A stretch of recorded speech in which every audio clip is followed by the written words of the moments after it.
And jail as a whole, I mean, there's so many stories I can tell. There's so many different ways I remember it. There were times I laughed. I will sit and say some of the best days of my life were in jail. Get out of here. Yeah. And some of the worst days of my life were in jail. But there were days where me and Tristan, when we were finally in the same cell, there's times we laughed like we've never laughed before. I'll sit and admit that's absolutely not really true. I feel like if you're going to be the kind of person who strives for an exceptional life, which is what I am, I think I'd be a coward if I said I want an exceptional life, but I only want it to be exceptional in a good way. I don't think that's genuine.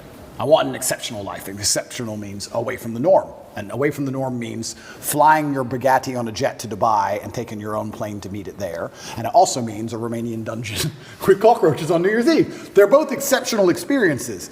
And the times I was with my brother and it was just him and I, we truly had some genuine days where we laughed like we always laugh. Me and him laugh and have fun on a private jet, and we laughed and had fun in a Romanian prison cell because that's just who we are. And I also have to give my brother some credit while we're here. I would like to state that I absolutely, genuinely believe I have the best brother in the world. And I'll tell you why. I always knew I had the best brother in the world, but he proved it in jail, and I'll tell you why. My brother was put in jail for being my brother. He hasn't said any videos. He hasn't said anything on the internet. He hasn't said any of the things I've supposedly said. The Matrix isn't attacking him. The BBC doesn't print about him, nothing. Why was Tristan Tate in jail? Because it's Tate brothers. So they just took him and threw him in a cell. Now what's interesting is, when I got out of jail, so many people near me got heat. Old business partners got heat with the tax. They got hit with like tax paperwork, and they were calling everyone who's ever known me, and ex-girlfriends got heat, and all these people got heat. And some people complained, some people didn't. But some people were like, oh, since you've been in jail, it's been so stressful for me. The media's outside my house. I'm like, stressful for you? I was in jail. What do you want me to do? And people were complaining at me. And as these people started to complain, I sat there, I said to Tristan,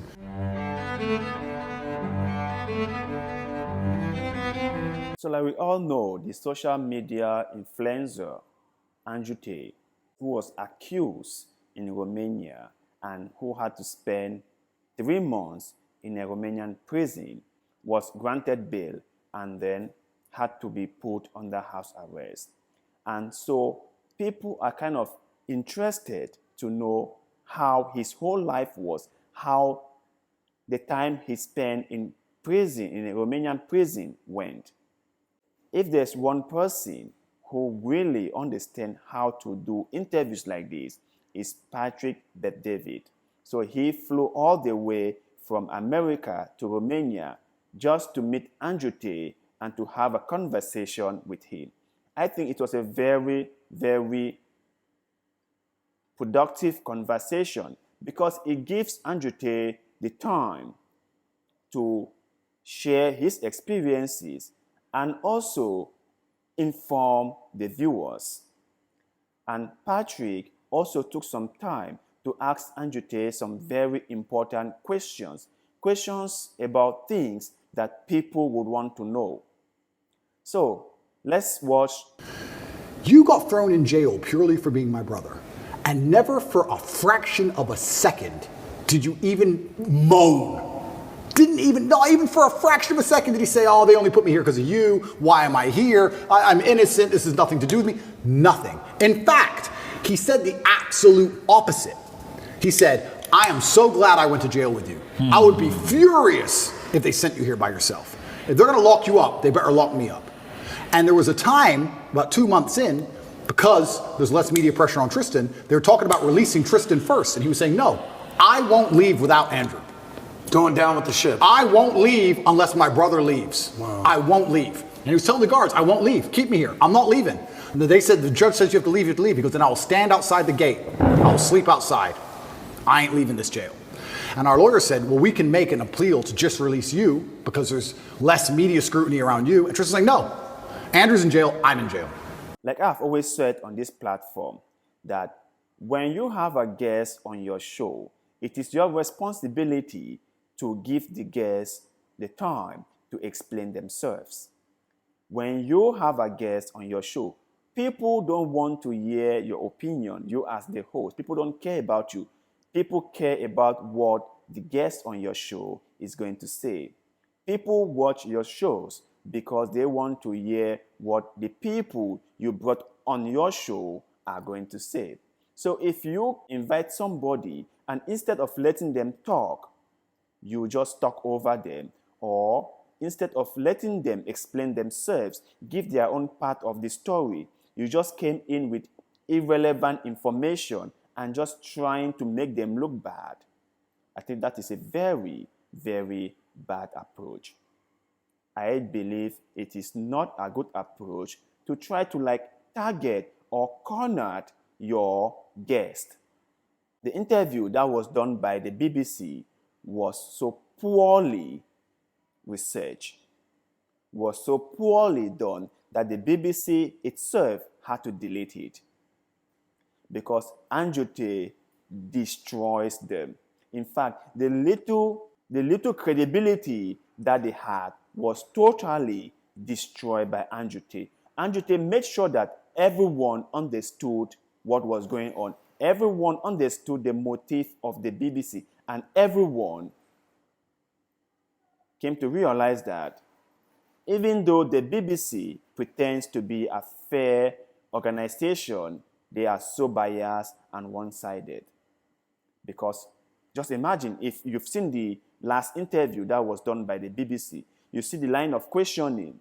It's like they are interrogating Andrew Tate. It's like they are the police people trying to figure out what went wrong. It's like they are trying to get the truth out of Andrew Tate.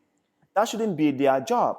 They are the media. They are supposed to give both sides of the story and let the viewers come to their own conclusions. That is what they are supposed to do. That is their job. But legacy media nowadays, as Andrew Tate said, have become so one-sided. They have become the mouthpiece of the elite. They have become the mouthpiece of the government. And they do not care if what they are saying is the truth or not. They do not care if what they are saying is what people really want to know or not. They do not care if what they are saying is harming the people. All they care about is pushing forth a certain narrative that suits them, that suits their agenda, and that is it. So Andrew Tate was swift and intelligent enough to point out all these things to them and to let them know that they might have got away with things like this before. They might have done this to people and get away with it. But with him, they were not going to get away with it. That he was going to fight back and he was going to set the narrative straight. And he was going to make sure that everyone understood what actually went down. And he did exactly that. It was clear. If you watch the interview done by Patrick Bet-David and the interview done by the BBC, you can see a whole different approach. But you guys out there, what do you think about this interview done by Patrick Bet-David? Do you think that is exactly how interviews are supposed to be done? Share your thoughts and opinions with us in the comment section below. Because like always, we love hearing what you have to say. And also, please don't forget to like this video, share this video, follow our Facebook page, and most importantly, subscribe to this channel because a little bit of good tweet and the one you're doing just now help us a lot and we shall forever be grateful to you. So thank you very much for doing just that. And like always, see you in the next one.